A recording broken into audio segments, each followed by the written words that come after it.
And I had no idea that that's what the Republican Party was all about. And I didn't know it till August. Kind of aggravated. Would you be a little aggravated, Mindy? It aggravated me. Jim Conroy sent a letter to me. Does anyone know who Jim Conroy is? Jim Conroy is Charlie Baker's campaign manager. Sent an email to me in August and said, hey, someone shut down our Salesforce account. I said, what are you talking about? What are you talking about? It's the MassGOP Salesforce account. And then we found all these documents showing these people using the data that belonged to the MassGOP to enhance themselves. To enhance themselves.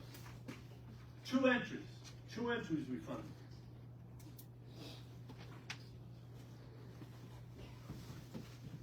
That I think are rather significant.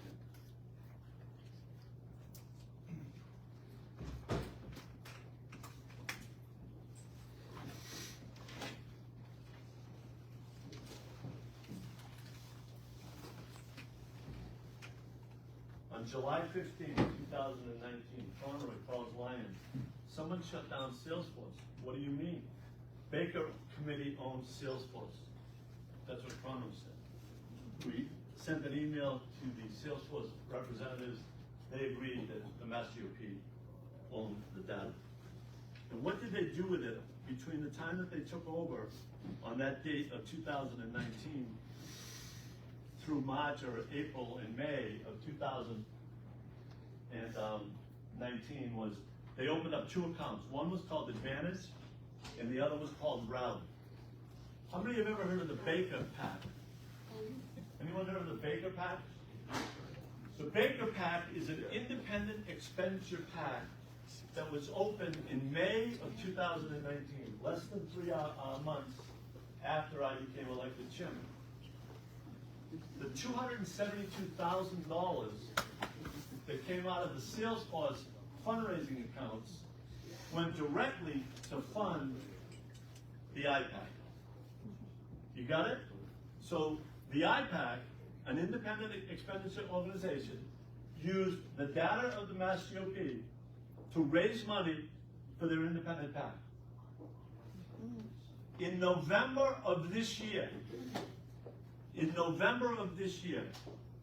Bruce Chester ran the second time for state representatives. He lost 53 to 47, 6 points. The Baker PAC spent $27,000 to defeat him. The Baker PAC. Folks, what has happened to the Republican Party in the last 4 years has interfered with every single thing that every volunteer, every donor, and every candidate has done. It has always been about their own self-interest. It has been about a small group of people benefiting themselves. Listen to these members and explain to me how this is in the best interest of the MassGOP. During the 2017 and 2018 campaign cycle, the MassGOP spent $272,000 on travel.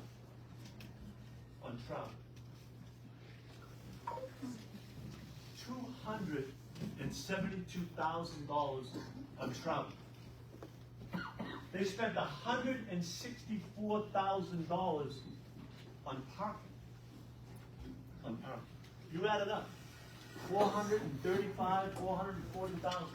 You know how much they spent on candidates in 2017 and 2018? $404,000. They spent more money on parking and travel than they do on their candidates. And everyone says, I'm the guy that's dividing this party. You know, folks, if standing up for the principles that the Republican Party stands for, freedom, liberty, personal responsibility, open and transparent government, then I'm dividing the party. But I'm going to tell you right now, the information that I'm going to share with you tonight proves unequivocally that people within the Republican Party care only about themselves. They had no interest, none, in the facts of what we were trying to do. The information is overwhelming.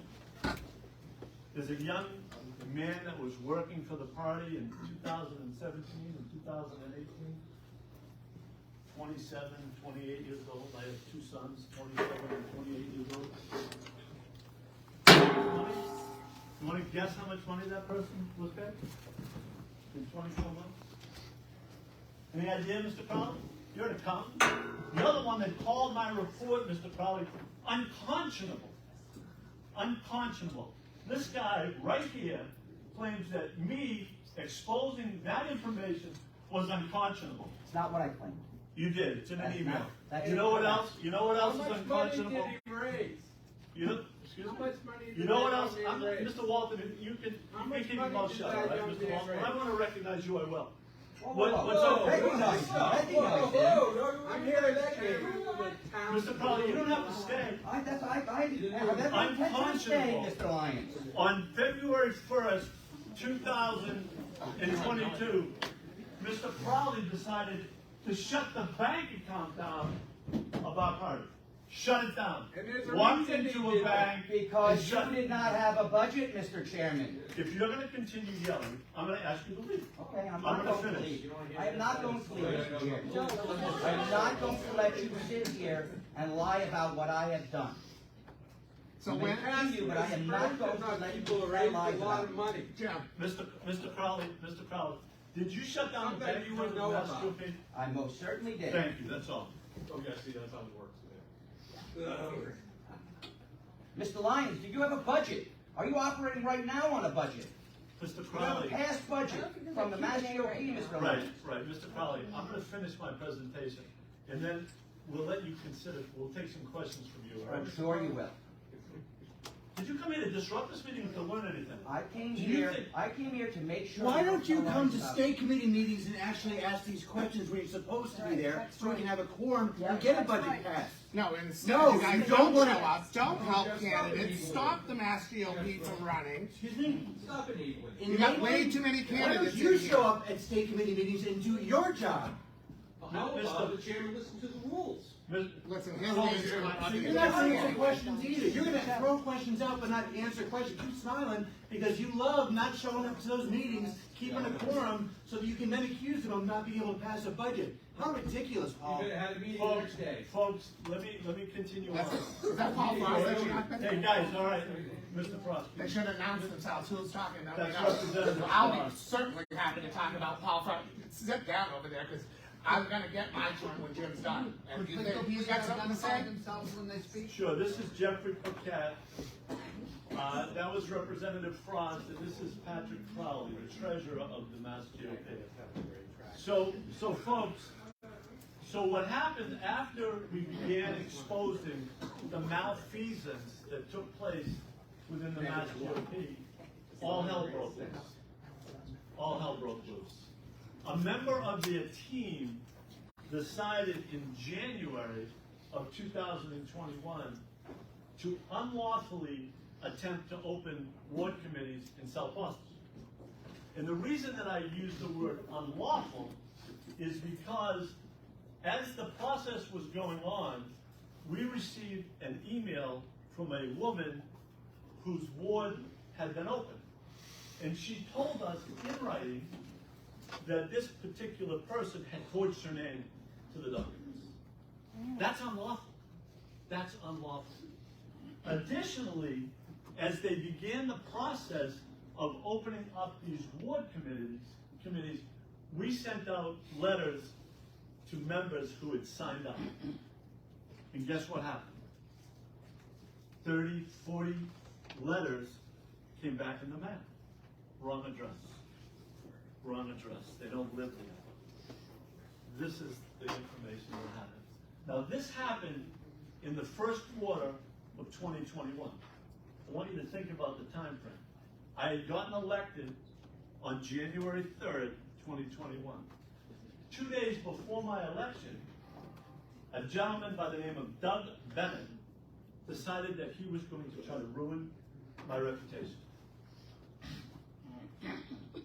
And Doug Bennett decided to call me a pedophile.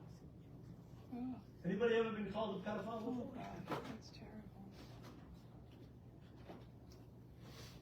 terrible.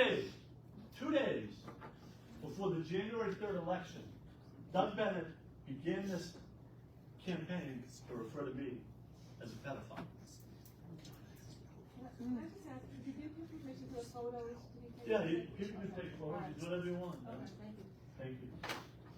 So, we ended up having our election on January 3rd, and I got elected. And then, remember now, this is right on the heels of exposing all of the stuff that we just began to talk about with the malfeasance in our party. All the money that was wasted in 2017 and 2018. Literally, a couple of $1 million. So now the campaign continues on, and when we send out the notices saying that these people weren't members of the ward committee, on March the 30th, we sent a letter saying we need to reorganize all of these committees.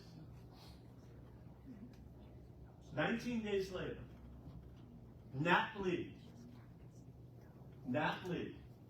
who works in Governor Baker's administration, sends a letter out to the state committee basically implying that the reason that we disbanded those committees was because I was a racist.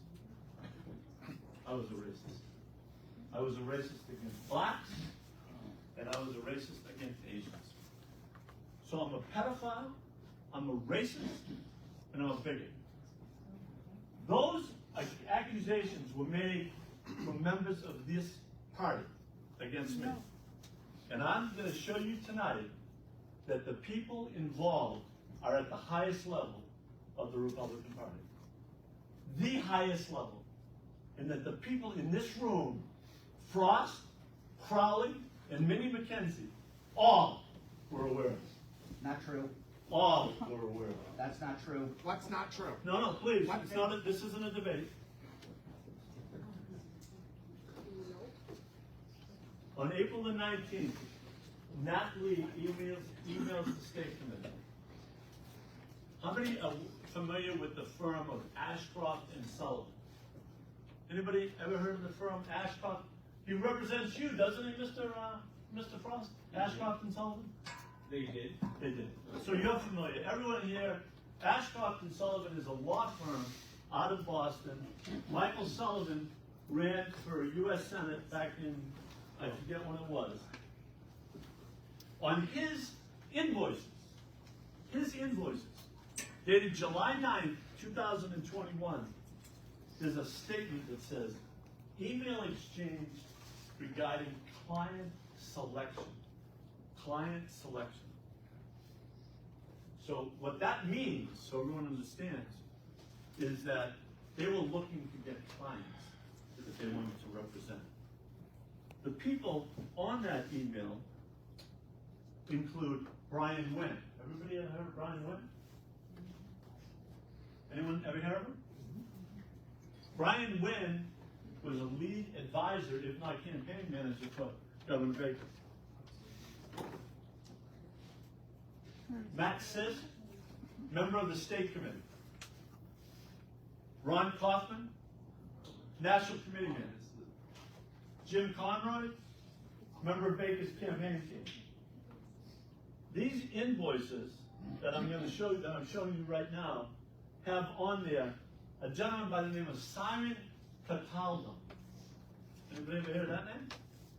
He's a colleague of yours now, isn't he, Mr. Frost? Is he? Yeah, he is. Simon Cataldo ran as a Democrat for state representative in 2022. Simon Cataldo worked with Jim Conroy, Nat Lee, Brian Wynn, Matt says, Ron Kaufman and a gentleman by the name of Sean Powers, to create a false narrative for the Boston Globe, they called me a racist and a bigot. And they say, I'm the divider? Pedophile, racist, bigot, and criminal. Folks, let me tell you something. No matter who the chairman is of this party, no matter who the person is, people within the party should not be treated like this. My opponents in this race, I'm not going to speak for Mr. Lyon or Mr. Bynum, but Amy Cannavale wants the lawsuit against Mr. Crowley to be dismissed. Well, folks, I'm going to tell you right now, what these people have done has damaged the Massachusetts Republican Party to the tune of millions of dollars. My job as chairman is to protect the assets of the MassGOP. And I intend to follow through on this lawsuit to make sure that every volunteer, every donor, and every candidate gets what they deserve. And that means to be reimbursed for the damages that these people created.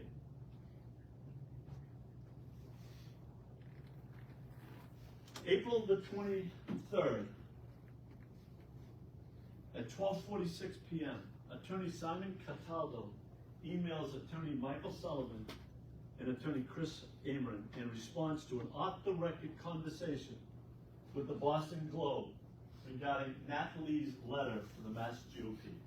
You got it? So Nat Lee sends a letter basically calling me a racist and a bigot. All right? And now Simon Cataldo has an off-the-record conversation with the Boston Globe.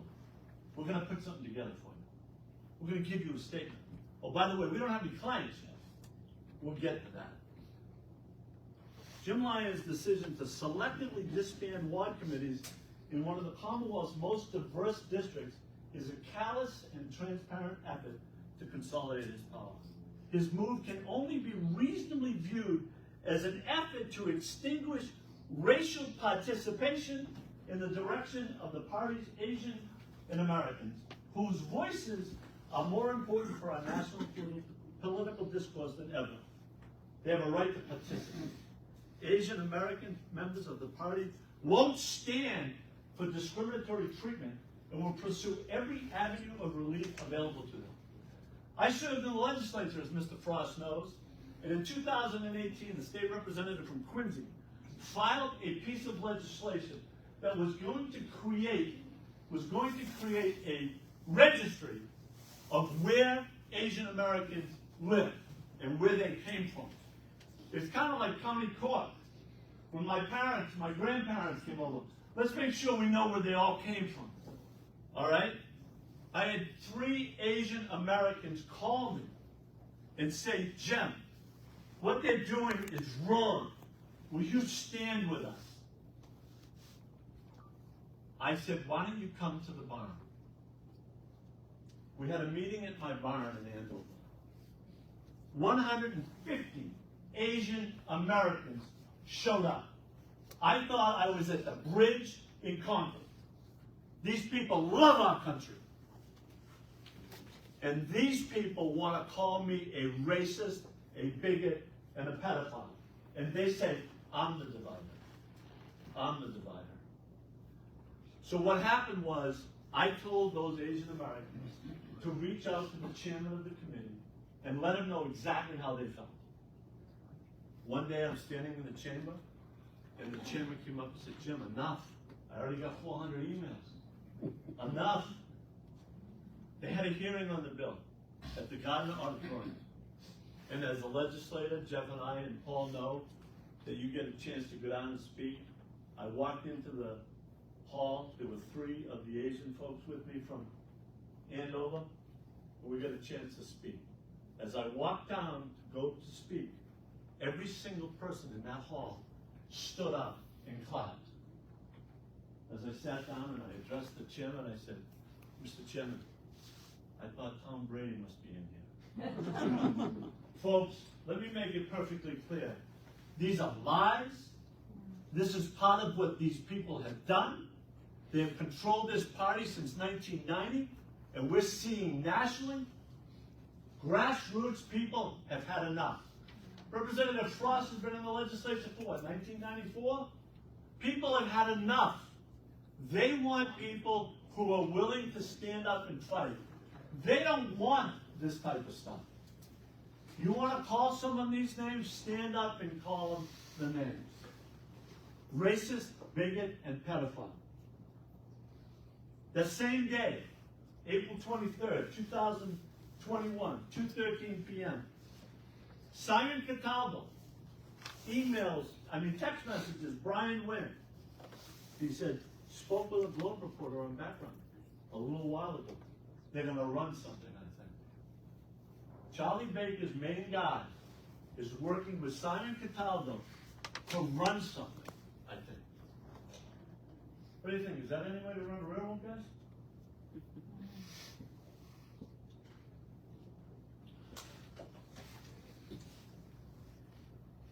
On Sunday, April 25th, 2021 at 2:50 p.m., Simon Cataldo emails Attorney Michael Sullivan.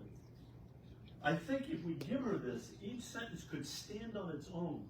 And when it slices up, beforehand I would let her know that we represent 4 clients in their name. They don't have them yet. 2 of them are Asian Americans. They only could get 1. 1 is black and 1 is white. Well, that wasn't what they got.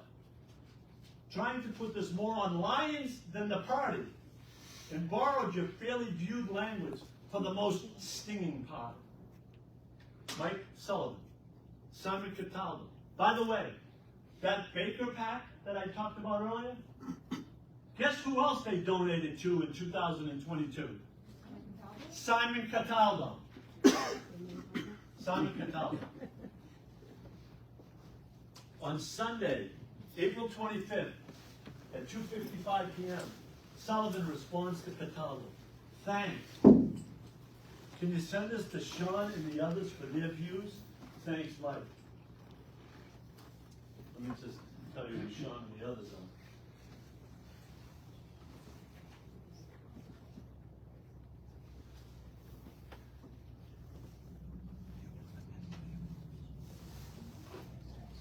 By the way, this is the text message between Mr. Cataldo and Mr. Wynn.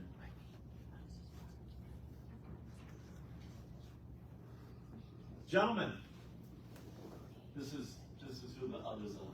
Sean Powers, anybody know who Sean Powers is? Jim Conroy, everyone knows who he is. Brian Wynn, Mark Steffen. How many of you guys know who Mark Steffen is? Here's a draft statement to the Globe below. We'd need to assume that it won't be quoted consecutively, so each sentence is designed to stand on its own. Please let us know if you have any feedback to share before we send this to the clients, quote, for their approval. We hope to get this done by this evening. What do you think, Janet? Is that how to treat people? The immediate response at 3:26 from Matthew Sisk, perfect. Perfect. Member of the State Committee, perfect. 3:57 p.m., Matthew says, Jim approved this, good to go. Baker's campaign manager. 4 p.m., Jim Conroy, thanks all. This is in April, late April. April 26th, 12:53 p.m. Mr. Chairman, what dates are these you're talking about? Is this recent, like this year or last year, or are these back in 2018? The dates, I've been telling you the dates all along. April 26, 2021. 21. Thank you. You're welcome. Emma, thanks for your patience. I'm authorized by my clients to make this statement in italics. Also, just in case you didn't have it, in the complete form, I'm providing you further below Nat's letter, the letter of April 19th, the one that I just referred to. So let me just give you some highlight out of that. Mr. Chairman, I want a little clarification, because I know some Attorney Walton, you're representing Mr. Frost. I'm not going to answer any of your questions for him. Excuse me, the only question I have about the emails are, were these when these individuals were working for the super PAC or for the bigger? Who are you talking about? These gentlemen you're citing their emails from. Who are they working for? Yeah, Maybe you could tell us. no, I'm asking you, were they working for the super PAC or were they working? Let it play out in the lawsuit. The answer will get answered there. Well, no, I'm a little confused by this question. Well, if they're acting in the role of a super PAC, that's, they're not really acting on behalf of the Republican Party. I see, okay, thanks. I appreciate it. So which were they, what roles were they acting in at this time? Maybe you guys can tell us. I don't know. I think that's. We believe that the Mass GOP should be a vessel for speaking out against such vile bigotry. That's what the letter says. Vile bigotry. Vile bigotry. That letter was sent from Simon Cataldo to Emma Pladoff, April 26, 2021, at 12:53 p.m. Thank you. Emma is the Globe reporter. On April 30th, Sean Powers emails the team. Conroy, Wynn, Kaufman, Sis, copy of the article, the Globe article. The Globe article. So here we are now, almost May the 1st. I got elected on January the 3rd. January the 2nd, they're calling me a pedophile. Now they're calling me a racist, a bigot, a criminal, or whatever else they want to call me. So then what happens? Then what happens?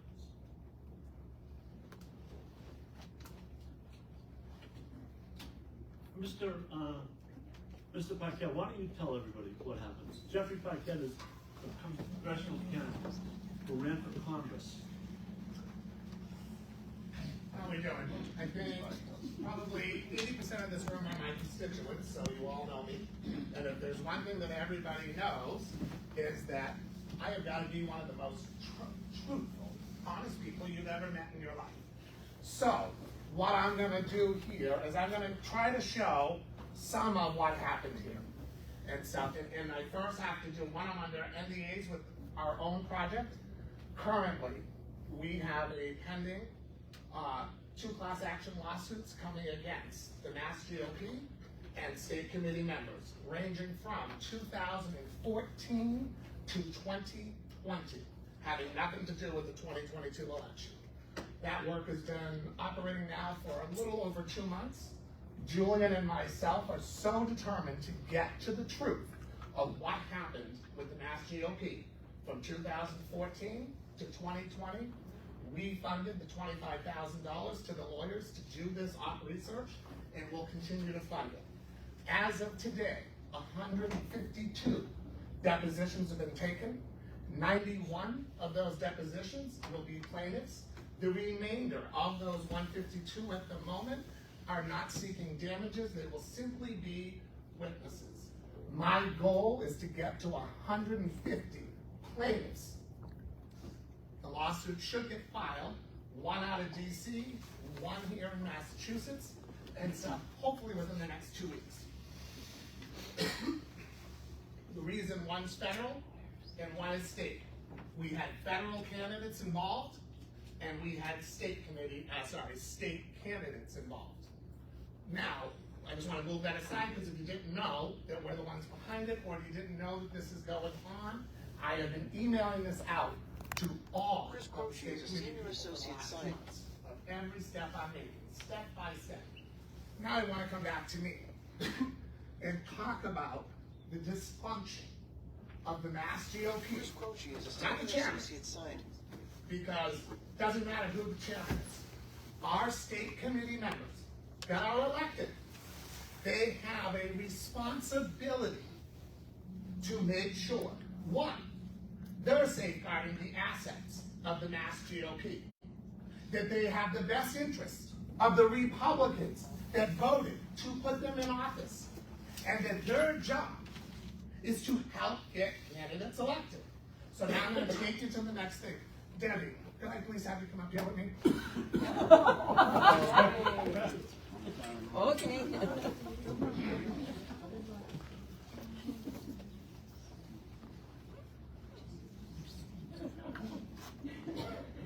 Ladies and gentlemen, so when I decided to run for office, and stuff, Debbie Martell is a state committee member. This is the first time I'm meeting her in person.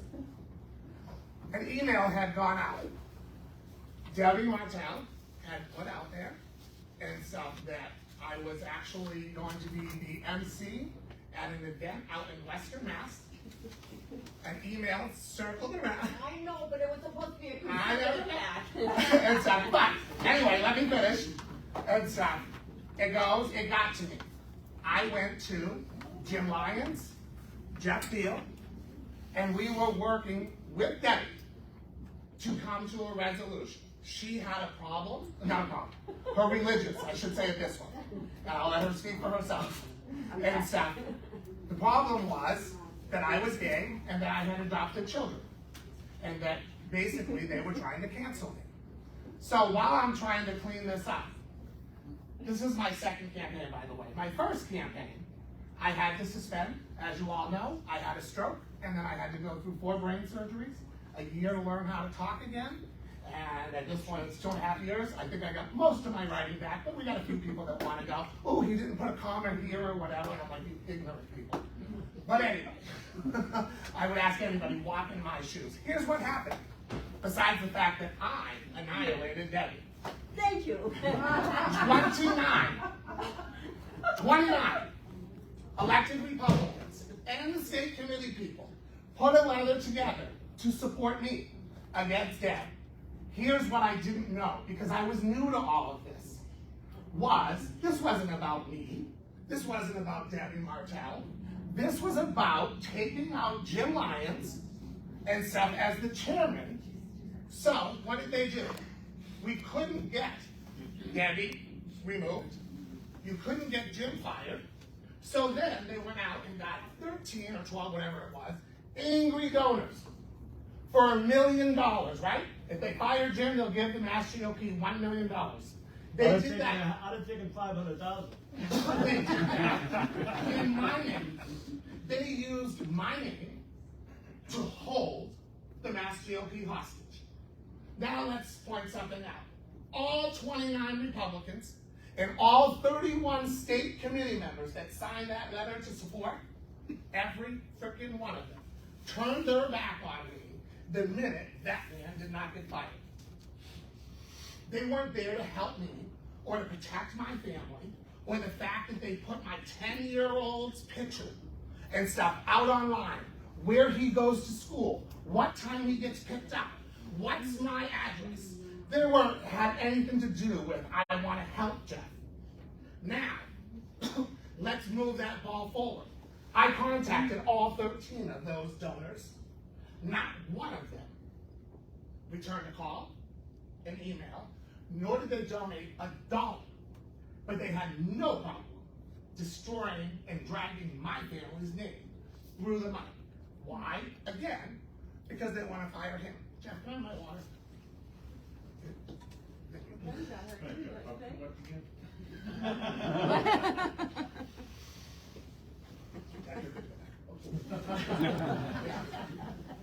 So, we move to that point. Because our Shrewsbury people all seem to think they know what the truth is. So, I get to Mindy. Mindy comes to my house. Yetta is an employee of mine. I have my team at my house. I think there was 15 people there already. And I took Mindy to account at my house. Also challenged the fact that we needed to deal with Hannah King. Because she seems to think her pay-to-play shenanigans and stuff that she would call me a non-starter. Somebody making $100,000 a month. I'm a non-starter. Are you out of your mind? Move that forward. Mindy left my house, very upset, and stuff because I was not playing ball with anybody till we could get it right. Lorraine and me, where's my Worcester peeps? We helped all 5 campaigns in Worcester. For Donna Colorio, everybody right. Not only did I max donate to every single one of them, me and Lorraine beat the pavement for 5 months, plus doing my campaign. Out there. Oh, sorry. So, I'm undershooting. So, I went and I contacted Hannah Kane, Mindy McKenzie, because Donna Colorio needed help. They refused. In fact, what Hannah said, and it's in my phone, by the way, in text message, so she can't say I'm lying, I'm standing right here. And so, I will not help Donna. It's not my district, it's not my area, and we helped her get in office the first time. So we're not helping again. Which then me and Hannah went round and round for about 30 minutes on the phone screaming at each other. Lorraine then had a conversation afterwards, and we basically decided part ways. I don't work with anybody I can't trust, and I don't work with people that lie. Let's move this ball forward a little bit more. How many of you guys wanted voter ID? How many of you wanted Born Alive? What was the other? I don't remember what it was. Driver's license. No, that was. PCI. Right, so Jeff took care of that one. So we have our annual meeting in Shrewsbury. First one that I'm going to attend. Again, I don't know these people, as I've got these ones over sitting here judging me. You don't even know me. And stuff. We go to the meeting. There's about 112 people there. The Crockers from the Cape come up. Our lieutenant governor is there, which means big respect, right? Our lieutenant governor's in the room. We don't lie in front of her. No. Here's what happened. 1, Mindy stands in front of the group. Lorraine's standing there with her, grabbing my ear like I'm a 2-year-old, like, shut up. What did she say?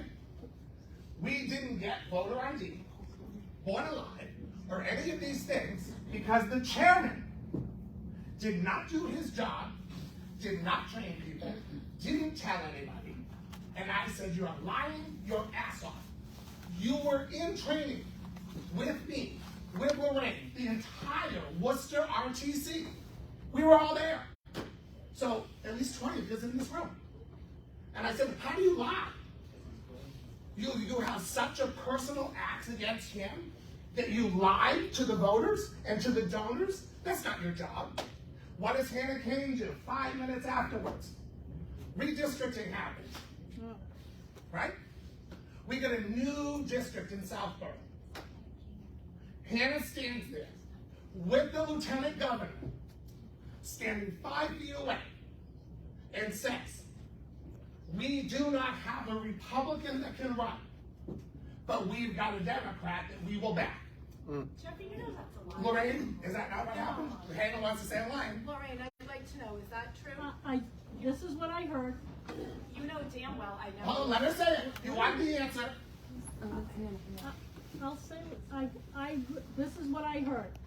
I heard you say that there was an or redistricting. I said there was a Democratic candidate running, which What is else? accurate. And that we can work with her. That's what you said. That's what you said. That's what you said. I know we all want to pull back, right? And so again, I don't lie. Horrible. Jeffrey, you lie. You don't even know when you're lying. All you do is lie. Hannah, listen. It's me and Hannah. By the way, I might as well announce now. I am running against Hannah the next cycle. She will be primaried by a real Republican. And I don't even know. So stop fundraising because I got this one.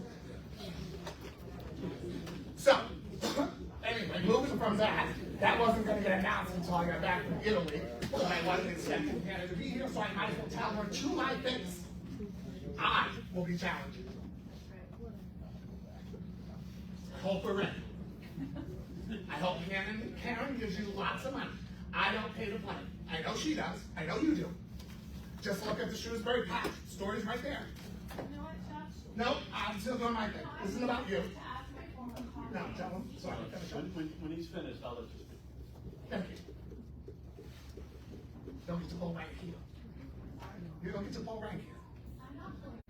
All right, let's go, Jeff, go ahead. Okay, so anyway, this takes care of part of Shrewsbury. I don't know where Donna Colorio is, where she doesn't feel, as Mindy sits there tonight, whispering in her ear, Donna has no clue that you guys refuse to help her. So me and Lorraine did it ourselves. I know, no one remembers, right? Kathy Lori's right there, she remembers. Thank you for saying you do. I thought you were saying it facetiously. No. Now, Grafton. Can I see the new president of Grafton RTC? 6 months. 6 months to stand up and do RTC in Grafton. Why? Because Mindy and the people in Grafton refused to see 20 new members, a new chairman, a new vice chair, a new treasurer, a new secretary, and they deliberately kept making sure the third person doesn't allow for a quorum. So they called and asked me and Lorraine, would we come? Nobody knew we were coming. And I said, sure. And we made it happen.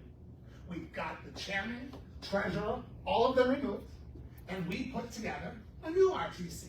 Within 3 weeks, that RTC was donating money to candidates. That's Mindy's job. That's Mindy's job when it comes to RTCs and teaching them to do their jobs. Jeffrey, Yep.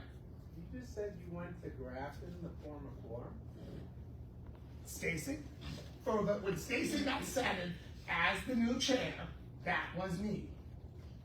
But you live in Shrewsbury. I understand that. We knew Mindy was coming to stop it from happening, and that's exactly what she was doing. But you're saying. He was there as a form of support. I was there for the support to He was make not sure part that of the these quorum. people couldn't get railroaded anymore. It doesn't matter where I live. The point is that we beat Mindy and we sat new people. That's all that matters. Good God. And so, right, I didn't vote. I just made it happen. Because somebody has to be able to stand up to people that do not take your interests at heart. They come out and they ask for your vote to make them state committee members. And then they go out. Stephen Hall, Tracy Lovren. I mean, I can go on and on and on. There are. So, Jim, I believe your lawsuit's about $5 million. What we did was, I want to make sure that the state committee, or whoever the next chair is, you can't stop an outside lawsuit. So we've got the candidates, we've got the donors, and stuff that we're lied to. Let's take Jeff Deal. He's running for senator in 2018, this is 17-18. Somebody puts out this horrific story that he's having an affair with one of his daughter's high school friends. Gets to the donors. So wait. Pedophile, affair. You see how these people play? And not one of these people, not one, have condemned this activity. Not one. They sound like Democrats. Not one. So today, the good news is that I haven't even been able to tell Jeff yet. So today we got the first deposition on that scenario because I told him I would reach the people in DC and we'll figure it out. One donor received call from a couple of state committee people telling that donor, $10,000 donor, that blah, blah, blah about Jeff Deal, do not donate that money, and then move that money to the Baker PAC. We have it documented, we have the deposition, and we know who the state committee people were that were involved. That's just one example. I'm under strong NDAs, so I can go so far at the moment. But we have got to fix the MassGOP. So Jeff, can I pick up where you are? Absolutely. So where Jeff is around June the 1st, 2021. And I'm gonna kind of jump forward again. We're gonna leave you for a couple minutes. Republican Texas Congressman Dan Crenshaw was supposed to come to my house on Father's Day. He agreed to travel to Massachusetts for a fundraiser. on June 20th in coordination with the Massachusetts GOP Veterans Coalition. Meanwhile, Republican Wyoming U.S. Senator Cynthia Loomis had also agreed to come to Massachusetts for a fundraiser on June 24th. In addition, we had Ari Fleischer going to come to a fundraiser in the early fall. All three of them refused to come. All three. And the reason was because of what was going on to the Mass GOP and to your colleague. And again, specifically because it was attached to me and Debbie Martell, so that you guys understand the Dan cross-shocking. As I said, I'm an honest person. I knew the state committee sent down the letter. I also got involved. I got to speak to Dan Croshaw directly myself. I used the log cabin Republicans in Texas because the only reason he won his election in Texas was because of the log cabin Republicans. I reminded him how he got his first term, and we also participated in stopping him from coming. At that time, I did not know what was really being done. I believed all these people were trying to help me and protect my family, and what it turned out to be is it had nothing to do with that. So I just want people to know, I directly got Dan Croshaw to stop from coming. Sorry. That's quite all right, thank you. So I just want you to hear this now. So we're trying to raise money for our candidates, we're trying to raise money for our party, we're trying to recruit people to run, and the people that are on our board are out there doing this to me. All right? You want to know why they're doing it to me? Because I stand for the things that I believe in. And you heard earlier tonight, people that were here earlier, we're talking about hiding the fact that we're Republicans, hiding the fact of what we stand for. I listened to that earlier, and I love you, Kathy.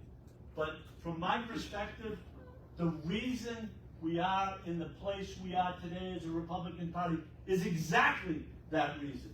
Yeah, we can get a few people elected here or there, but as people understand, the only way we're going to make long-term change in Massachusetts is to stand for the things we believe in. Yeah, I am unabashedly pro-life, and I'm proud to say it. I stand for freedom, and I'm proud to say it. I'm against this woke agenda, and I'm proud to say it. And I will never, ever back down. These people within the party, these people within our party, I have to share a good story about my good friend, Mr. Frost. I say that with all due respect, I guess, my colleague. When I first got elected to the legislature, we were debating our first budget. And Deval Patrick was the governor at the time. We had a caucus, and I went to the caucus, and we were talking about raises. Raises. Jeff, you were in the room with me. And I was adamantly against this raise that they were going to give to the executive branch. So what do you mean, raises?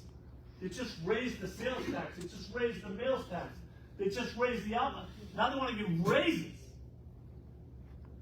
And I remember making a speech to the caucus, and I heard this noise in the back. And there was my distinguished colleague, Mr. Frost. He said, "Jim, why are you taking that position?"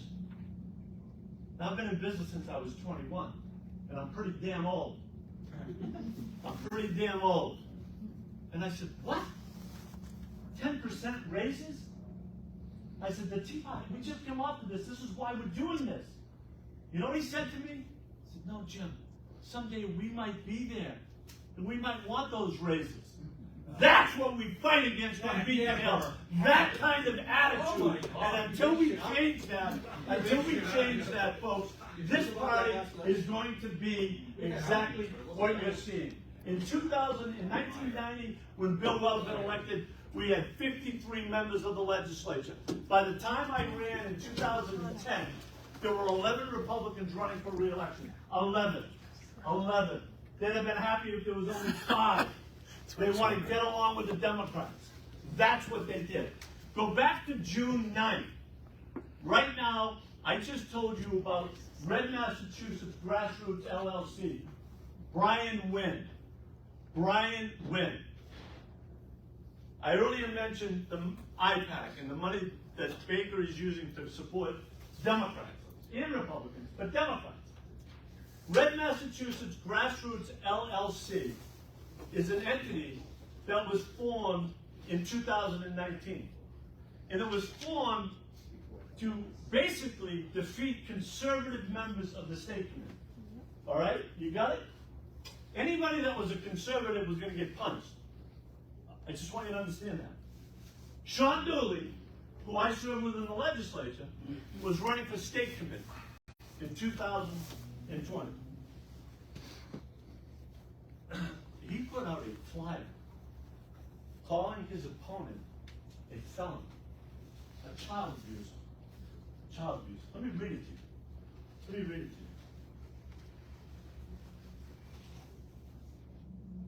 you. Sean Dooley. Just so you know what it says.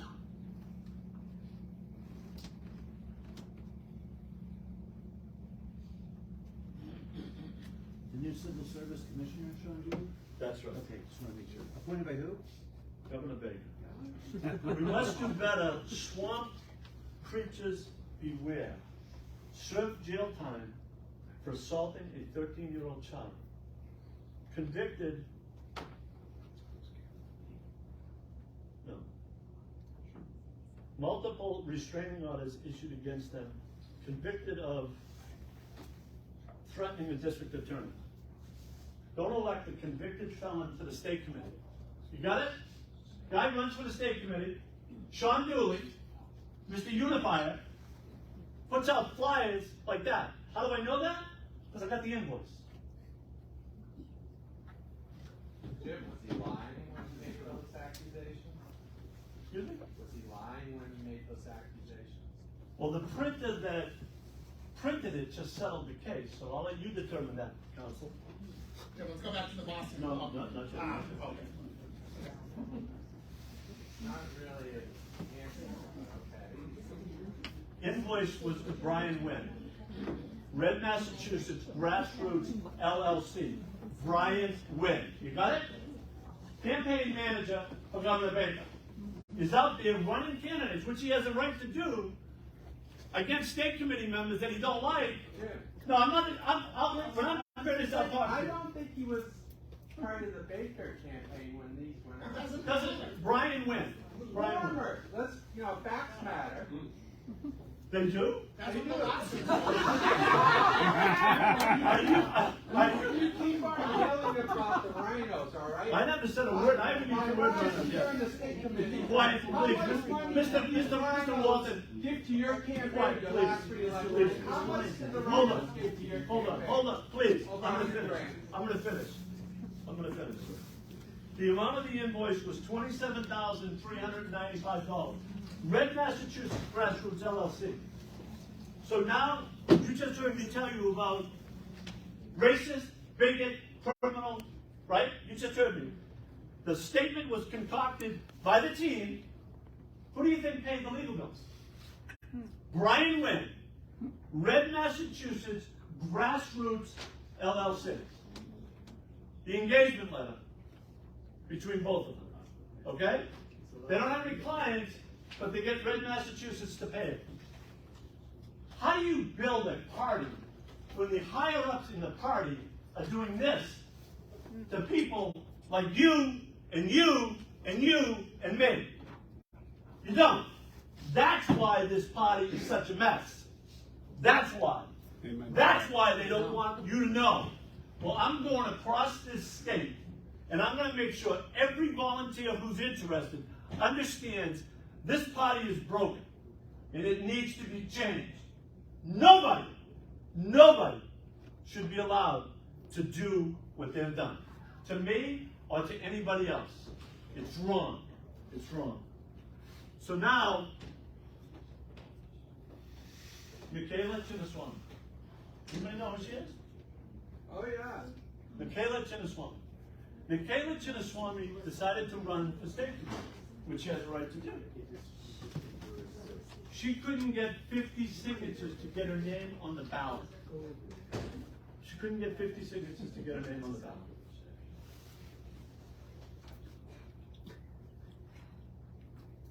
In the fall of 2020, the election's in March, the recount was supposed to take place, but they didn't give it to her. So the state committee, on November the 10th, decides to hold a caucus. The caucus was held on December the 19th. You got it? We're in 2020. State committee has a meeting on November 10th. State committee decides, let's have a caucus. Caucus is set for December 19th. From December 1st to December 15th, Ashcroft and Sullivan filed three motions to enjoin the party from electing this woman. Three motions. Guess what happened? Every motion was denied. Every single motion was denied. A year later, we find out that the legal bills to pay for a recount in the litigation for a candidate that could not get 50 signatures on the ballot, couldn't get 50 signatures, was paid for by who? Governor Baker. Mr. Chairman? Governor Baker. Mr. Chairman? Governor Baker. No, I'm not answering any questions. Governor Baker. The you Baker said on the campaign. ballot, It wasn't a meeting. man. signature on Shut up. the ballot. Governor Baker really paid $100,000 from his campaign account. For the legal bills to Ashcroft and Sullivan. $100,000, $25,000, $27,000. So far, we know that the Baker people have invested all kinds of money because they want to silence you, silence me. Are they going to silence you people? No. They're not going to silence me either. So now what happens is one of their team members set up these meetings. And these team members decided that they're going to boycott the state committee meetings. They're going to boycott. They're not going to show up. The same person who forged these documents in 2021 is the same person who's setting up these meetings to boycott. Okay? The boycott. He's a member, I'll tell you exactly who it is, but not today.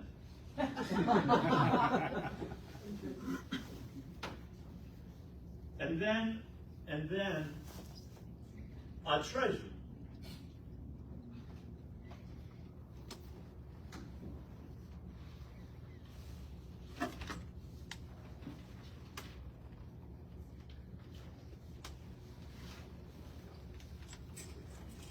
On November 22nd, 2021, there was a budget meeting. Just so you know, the Massachusetts State Committee's budget runs January 1st to December 31st. You got it? So on January 1st, 2nd, and 3rd, there's no budget, right? There's never a budget because you haven't voted on it in January. But the party continues to operate. They continue to pay their bills. They continue to pay their employees, right? That's typical. The way business works, right? People who are your treasurer have a fiduciary duty to protect the interest of the party. Patrick Crowley is the treasurer. On November 22nd, 2021, the budget committee met, and the budget was unanimously approved. Mr. Crowley wasn't there. On November the 30th, there was a state committee meeting. Mr. Crowley did not attend. On January 27th at 5:07 p.m., Patrick Crowley left the chairman a message that he had no problem with the budget. 5:07. At some time after 6:30, Patrick Crowley, after a quorum was established, walked out of the January 27, 2022 That's State not Committee true. meeting. January 27, 2022 State Committee meeting proclaiming no bills will be paid. I didn't know what that meant, but he walked out. On February the 1st, 2022, Patrick Crowley went to the Berkshire Bank and shut down the bank account. Bang! A red check bounced. Every single one of our employees, as a matter of fact, Elizabeth Groot at the meeting said, at our next meeting said, are we gonna get paid? And I said, we'll figure that out. Fortunately, we got it back up and running. But it's a criminal offense. That's not true. To not pay. Now, I didn't even finish what I was saying. You're gonna say I didn't that. even finish what I was saying.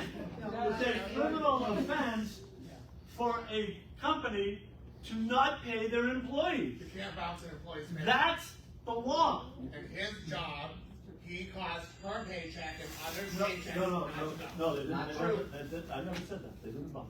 The red check bump. On April 28th, 2022, we have to file what they call OCPF reports. We were filing our OCPF reports. Illegally. So, You don't have any shame, do you? None. this is your elected state committee member. Patrick Crowley changed the password for us to file our OCPF report. Because you were filing reports without my knowledge or input. OCPF notified us to fix it. Finally, Mr. Crowley decided to fix it. Patrick Crowley did not attend the May 21st, 2022 convention. He did not attend the September 14th, 2022 state committee meeting. He did not attend the October 13th, 22 budget meeting. Nor did he attend the December 29, 2022 state committee meeting. The reason that we filed the suit was to protect the assets of the MassGOP. And we intend to move forward on that litigation and add additional defendants. Because the people of Massachusetts should not have people like this unlawfully interfere with the operation of our Nothing party. unlawful. Nothing unlawful was done. Shut it down then. Why would you change the password? Why would you do that?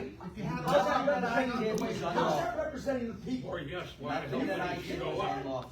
Yeah, it's not unlawful. Still a loser move. So folks, I want you to understand. I want you to understand that every candidate, Raymond Z, Mike Volcano, Yeah, state committee guy from my area, right?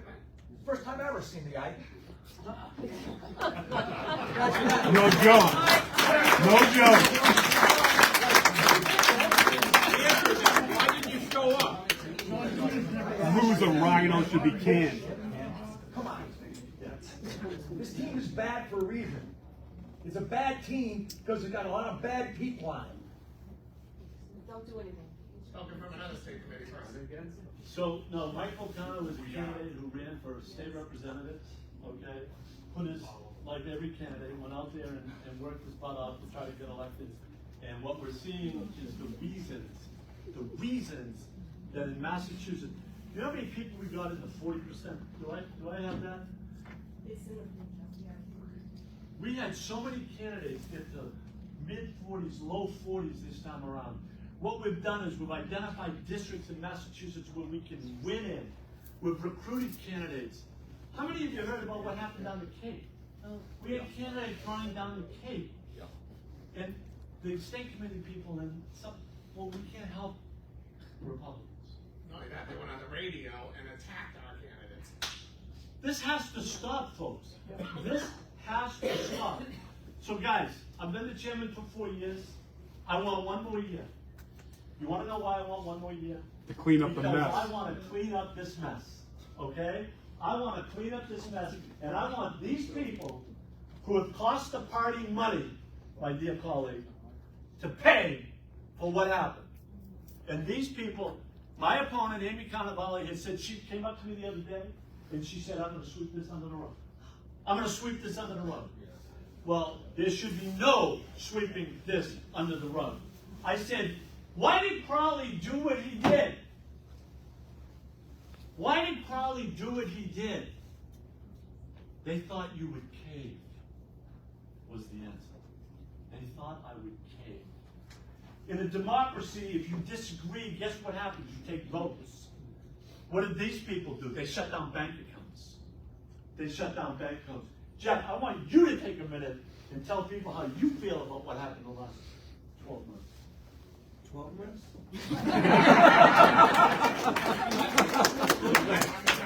So just to go, I want to wrap up the rest of this so that Debbie Martell and myself get to move into 2023, wrapping up our circumstance, because I really feel bad. So, I think somewhere you heard Jim talk about how people leaked to the Boston Globe. So I want to finish up my story so that people know what happened. So while I was working with Debbie, Jeff, Jim, no one in the public knew what had taken place.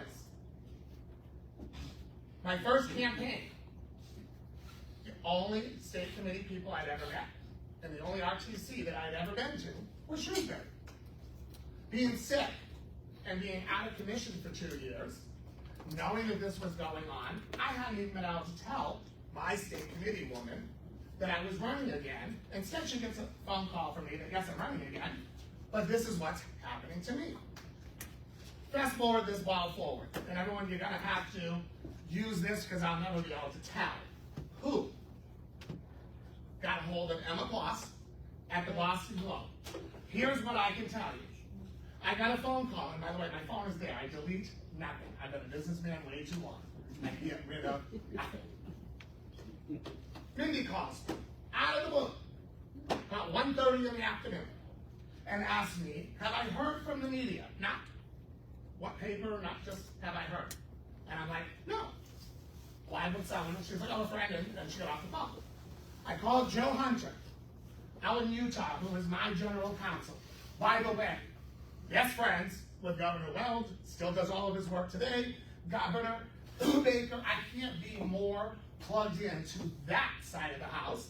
That's how I stood up to run for Congress. I wasn't picked by any state committee or the MassGOP. This was done in 2017 with Karen, Charlie, Governor Weld, Joe, and me and Julian went to DC, and we spent our summer down there getting ready to go after Jim McGovern. Unfortunately, I got sick. Move that forward. So anyway, Joe says to me, clearly somebody leaked. Well, who can leak? The only people that know about it is Mindy, Deb, Jeff, myself, and Jim. So, of course, Emma Kloss calls. Jim tells me, Joe, go ahead and tell the Boston Globe everything and give them everything. So I did. Now, move that ball a little bit more. And so, we go through all of this stuff. This is when now the Shrewsbury police, because of all of this stuff happening, has to come by my house every 2.5 hours for over a year because they exposed my 10-year-old son in Shrewsbury. We had to have security measures put in to Ryland School because of all this. There's so much that as I look at some of our state committee members, you just don't know what actually happened and what was done to my family by these state committee people and stuff, and what they did to not only that, because then Holly Robichaud decides they're going to put someone up against me. And they go and research and figure out that my husband was human trafficked from Colombia for 5 years and son escaped when he was 15.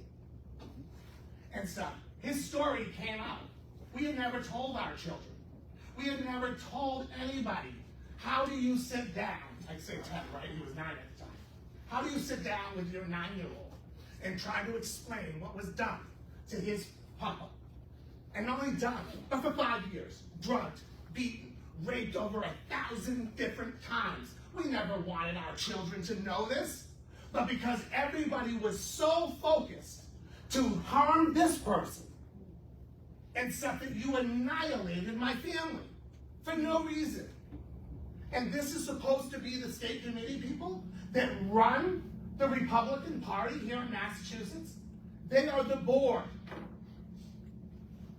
Not only that, when we move through Jeff Field, we have all of the candidates, Mike, myself, Jeff, there was like 12 of us there, in Shrewsbury, to launch the last week or whatever it was, in Shrewsbury. All the press, everybody, down in White City Plaza, everybody knows where that is. Where's my Shrewsbury RTC? In downtown Shrewsbury, ignoring what's going on with all the mass candidates, statewide and district. They're in downtown Shrewsbury with signs with Hannah Kane and then Jim McGovern, who I'm running against. Where did Hannah and her people belong? Where did Mindy belong? Down there with all the Republicans, with all the press, and the 100 and something people that were there. But no, they're out there to help, again, get a Democrat elected, because that works for Hannah, which is why she must be primary. She's never faced a Republican primary. So this time, we're not worried that we won't run against seated Democrats or seated Republicans. Oh no, we got some Republicans that need to be removed, and we're gonna primary them this time. And we're gonna put up real candidates. And Julian and me are doing it. Everybody look up. America United. Those are the PACs that Julian and me have set up, and we have funded. We don't have to wait for Charlie to put up $100,000 to help state committee people get elected, because based on what the state committee did to my children, I will match every $100,000 Baker wants to put up, because I will hold people accountable for what you did to my husband, what you did to my 9-year-old son. I will not forget. And so yes, I'm vengefully using my money to make sure this never happens again. You have no right to do this to my family, or to Debbie Martell, or to all of these Republican voters that put your asses in office. So that's why I'm not running for chairman, because I need to take care of this. And this way here, I cannot be stopped. I will get this out there to the public, and before we elect the next chairman, this time, Ella Kloss is working with me and the attorneys, Allison Kane, from NBC News. They're all involved. I've been doing this for months with them. And we're gonna break it out. And I'm gonna embarrass so many people for what is done. Because this is not right. That's not, our job is to elect Republicans, not tear us down. To, just what? So the $400,000 we spend in our campaign out of my own money, I'm supposed to throw it away because someone like Hannah or Mindy think that I shouldn't be running? When a candidate puts money out and you spend your own money, I ask you, Hannah, you ever spend $400,000 to get into office? And then Hannah just sweep you in. How much of your own money? I got elected on my own. How much money? You won't put your own money in your pocket. I haven't needed Well, to. I've had other people who wanted to work with me. Senator Jeffrey Clarkett, thank you very much.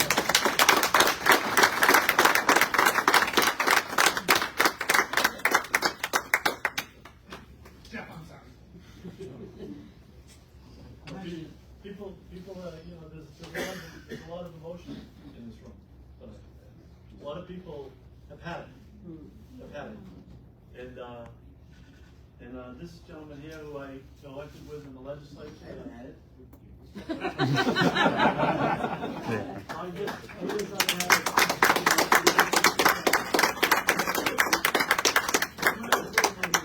Stories. If you guys want to talk to me individually or ask me some questions, I'm happy to talk about that. I guess when you mentioned the last 12 months, yeah, I had a campaign for governor. I had a primary opponent.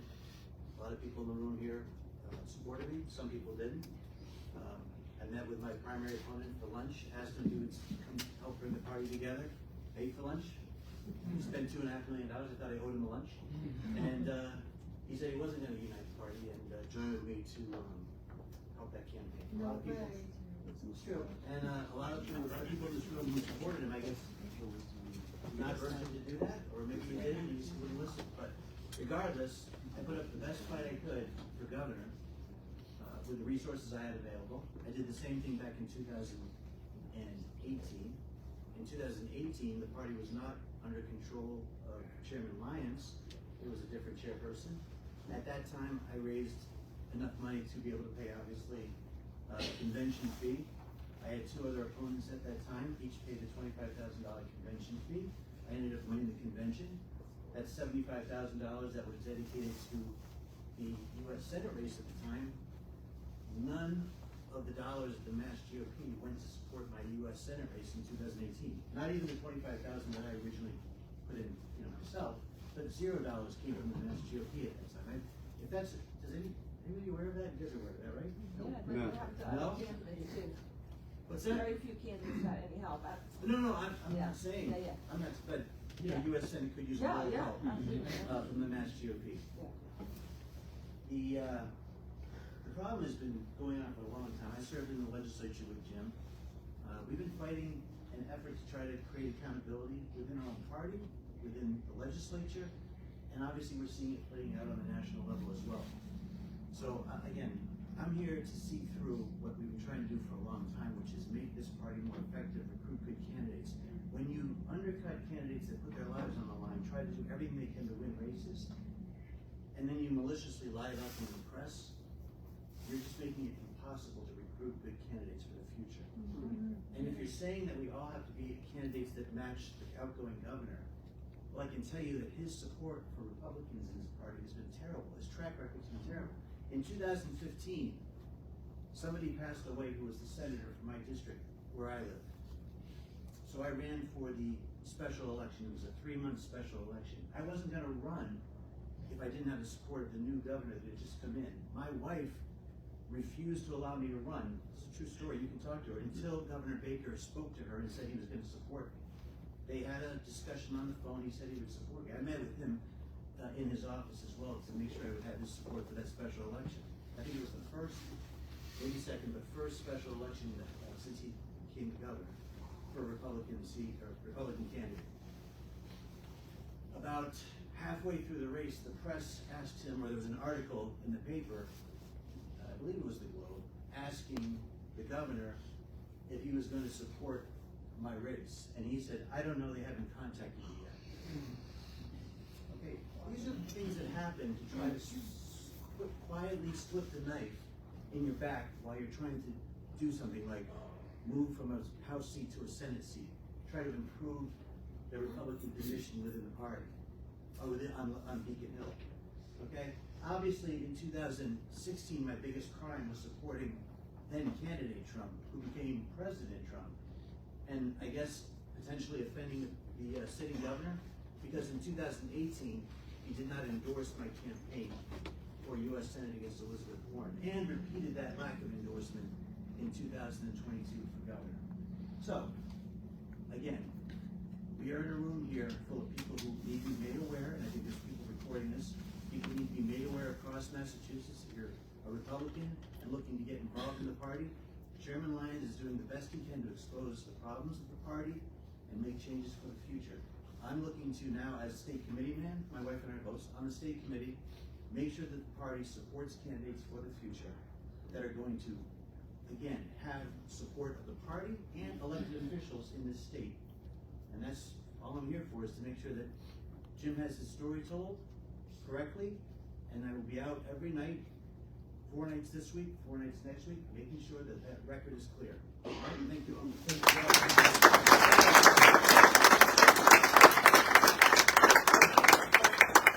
So folks, I mentioned at the beginning, I grew up in Arlington, Massachusetts. I've lived here my whole life. There's no way that this party, that this state is as blue as this state is. There's just no way. And I always wondered why it was so blue. And I've told you earlier tonight, I'm going to repeat it again. It's not because of the Democrats. It's because of the Republicans. Okay? We are the ones that need to make a difference, and we have to hold our elected officials accountable. Every single one of them. So, question 4. Driver's licenses for illegals. We put together a volunteer network of volunteers, to get it on the ballot. We didn't have much money raising money, much success raising money. However, in Worcester County, it was 53 to 47%. 53 to 47. If you look at all of the towns, you can't see it that well, but I'm gonna have to make sure everyone gets a copy of this. There's about 85% of the towns in this county voted conservative on that. If it wasn't for Worcester, the numbers would have probably been 60-40. So what we have in Massachusetts are these places where we can win, but we don't have people that want to win. We have people at the grassroots that want to do the work, but they're looking for leadership. They're looking for people to step up. And we don't have them. We don't have them. As I said, when I got elected in 2010 with Jeff, 11 Republicans, 11 running for re-election. So how are we gonna move beyond this? First of all, we're gonna let people know. If you walk out of this room and you don't have an understanding, call me. If there's something I missed, I'll explain it. We got to continue to organize the RTCs. What they did in Grafton, they had to call me on the phone. They had to call me on the phone that night to make sure that they could organize. It's ridiculous. State representative was in the room. It's ridiculous. Took us 6 months. Ridiculous. That is not the type. Am I right, Jimmy Davidson? 100%. Called me that afternoon. He said, Jimmy, we can't have a meeting. I met this kid knocking on doors for Ted Cruz. Right? Yep. Ted Cruz back in 15 or 16, whatever the heck that was. Right? He's a believer. People like us are crazy. That's what they want us to believe. Conservatives, Massachusetts, no, run away and hide. No way. No. Run away and hide. We're not going. Grassroots fundraising at the local level. We have to learn how to do it. We have to outreach to the low propensity Republicans and independents in these conservative leaning districts. We have to reach out to them. People don't want to be a Republican in Massachusetts. Why? Because they don't think we stand for anything. That's why. They don't think we stand for anything. We have to reach out to those people and convince them that we can win. This is data that proves we can win. Recruit candidates for local office who support the principles of the Republican Party. Look, there's no one more pro-life than I am in the legislature. My colleagues will all tell you that. But when I knocked on doors in 2010 and took on a Democratic opponent, you know how many times I talked about the pro-life issue? Once. I went to a door in Haverhill. I knocked on the door. The Blessed Mother was out front. A lady came to the door with a rosary beads. I said, Jim, what's your position on abortion? I'm against it. Even I can get that one right. Again, being accused of being too conservative to win in Massachusetts as a candidate, I just want to say, did anybody watch the nominating speech by, was it Stefan from New York for the Speaker of the House about 3 or 4, what is it, 5 days, 6 days ago? Whatever, the first one. Literally the first nomination of Kevin McCarthy, the first words out of her mouth describing Kevin McCarthy were pro-life, pro-Second Amendment, and for smaller and limited government. Those were the first 3 things she described for the national Speaker of the House. And yet in Massachusetts, it's verboten to say that you stand for any of those principles. That's amazing. Jim, give me one. I apologize, everyone. Just my pea brain works one way. And so to finish up, I knew there was something that I forgot. And it was important to them. And every state committee member already has this information, but it's for everybody else. The last thing I want to tell you so I can wrap up my thing. Before this blew up into the newspapers and all of those things, this is when I got to meet Ron Kaufman and stuff, because what we did was I introduced Joe Hunter to Mindy, which is my counsel, and stuff. She introduced me to Ron Kaufman. We set up a conference call so that we could talk about it and that I could figure out who is Ron Kaufman and all of those things. So Joe Hunter, my attorney that ran our campaign down in DC, Mindy, myself, and Ron Kaufman are the only ones that are supposed to be on the call. About 6 minutes we're on the call, and I hear a beep beep, and everyone's talking, and I'm like, everyone stop. Somebody just joined this call, or somebody got disconnected, right? It's the only way the beep beeps happen. Well, we just quickly checked, the 5 of us are there, no one's saying anything, so I said it again. And by the way, this call is recorded because my attorney was taking care of it. And so, now, all of a sudden, Matt Sisk speaks up, and he says, oh, Mindy asked me to join the call. This was a private call trying to make me comfortable with the state committee people, what was happening to my family. This is where all my trust went out the window with everybody in Shrewsbury, and Lorraine would tell you, I did no work in Shrewsbury because of what happened in Shrewsbury. And so, the fact that someone would violate my trust, Joe Hunter's trust, and give that phone number and log into that call so that someone could spy on that call was a bridge too far for me. And I have been calling Mindy out for that ever since it happened. At the Grafton meeting, at the Worcester meeting, in every email that's gone out to the state committee people, I've written it every single time. And so this was my introduction to the Republican Party as a first-time candidate running, ignoring the fact that Karen and Charlie are the ones that picked me and sent us to DC for the 3 months that me and Julian spent down there. No one bothered to learn anything. They just did this to me, and they did this to my family.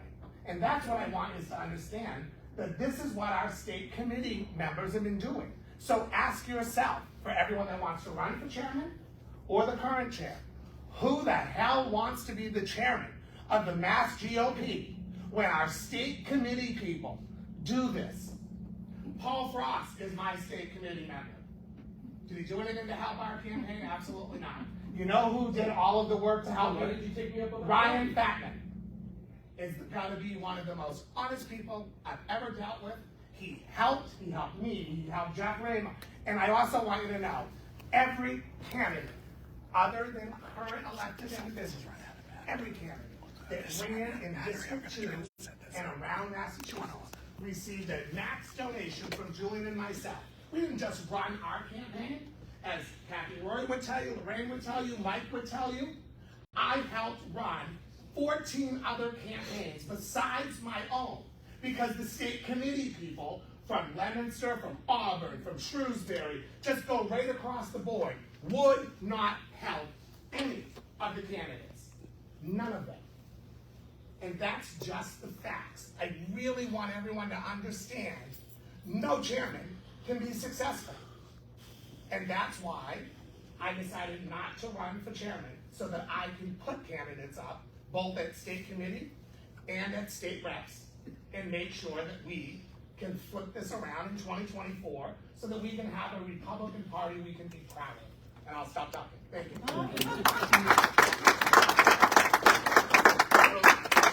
Following up about what Jeffrey just said, though, is we need to highlight successful Republican town committees and city committees and promote regional efforts. Okay, that's why we try to do things like state rep district, state senate district. We really need to do that. Down in Dayton, 6 years ago, they had 4 members of the Republican town committee. 4 members, okay?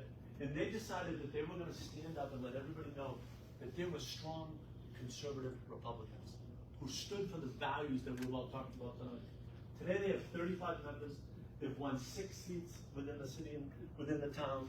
They've got a young man who Davidson put us in touch with, who ran on stickers to get on the ballot, who ran against an 18-year incumbent who had never had an opponent. That's part of the game, right? Let's not run against these guys. You know, Patricia had that. 18 years, Jeff, in one of the best districts in the state. Let's not run against her. Speaker pro tem, you know, she's one of us. That's what Republicans are saying. 54-46. Guy had $2,500. 54-46. She spent over 50 grand on that race. Yeah. Tell me about it. Tell me about it. I know. Jeff knows. We were there. We understand. Promote a consistent message of less taxes, smaller government, and don't be afraid or family values. As DeSantis said, they're coming for our kids. They're coming for our kids. Make no mistake about it. These people are dead serious about what they're doing. Hold our elected Republicans accountable by doing exactly what you're doing. Prioritize working to elect strong leaders rather than to go along, get along of some of the people that we have in office.